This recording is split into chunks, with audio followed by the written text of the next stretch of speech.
Hello, ഓണമല്ലേ വരാൻ പോണേ. അപ്പോൾ അതിൻ്റെ കുറച്ച് കുട്ടി ഷോപ്പിംഗ് വീഡിയോ ആണ്. അപ്പോൾ നമ്മളിത് പോയിക്കൊണ്ടിരിക്കുകയാണ് സാധനങ്ങൾക്ക് വാങ്ങാൻ വേണ്ടിയിട്ട്. ഫൈനലി നമ്മളവിടെ മങ്കര സെൻട്രൽ ബസാറിലാണ് പോകുന്നത്. അവിടെ എത്തി. അപ്പോൾ അതിനുള്ള പർച്ചേസിങ് നടന്നുകൊണ്ടിരിക്കുകയാണ്. ടീച്ചർമാരാണ് എല്ലാ സാധനങ്ങളും പർച്ചേസ് ചെയ്തുകൊണ്ടിരിക്കുന്നത്. ആളിപ്പോൾ ഭയങ്കര എക്സ്പേർട്ടാണ് ഈ കാര്യത്തിലൊക്കെ. വന്ന് ഭയങ്കര എക്സ്പീരിയൻസ്ഡ് ആയി ആൾ. അപ്പോൾ ഓൾമോസ്റ്റ് ഞാൻ തന്നെയാണ് എല്ലാ സാധനങ്ങളും ഇപ്പോൾ അമ്മയുടെ കൂടെ പോയി പർച്ചേസ് ചെയ്ത് കൊണ്ടേയിരിക്കുന്നത്.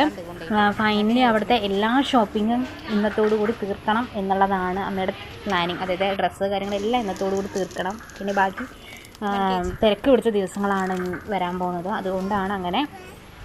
അപ്പോൾ ഫൈനലി ഇപ്പോൾ നമ്മൾ അവിടെ നിന്നൊക്കെ എല്ലാം ഷോപ്പിങ്ങൊക്കെ കഴിഞ്ഞു. തിരിച്ച് ഇനി നമ്മൾ വീട്ടിലേക്ക് പോവുകയാണ്. അപ്പോൾ പോകുമ്പോൾ ഓട്ടോ തന്നെയാണ് നമ്മൾ പോകുന്നതും. ഇത് മങ്കരയാണ് അപ്പോൾ കഴിഞ്ഞത്. ഫൈനലി നമ്മൾ നമ്മുടെ നാട് പത്തിരിപ്പാലം എത്തി. സോ ഇനി മറ്റൊരു വീഡിയോ ആയിട്ട് വീണ്ടും വരുന്നവരെ tata bye bye, see U.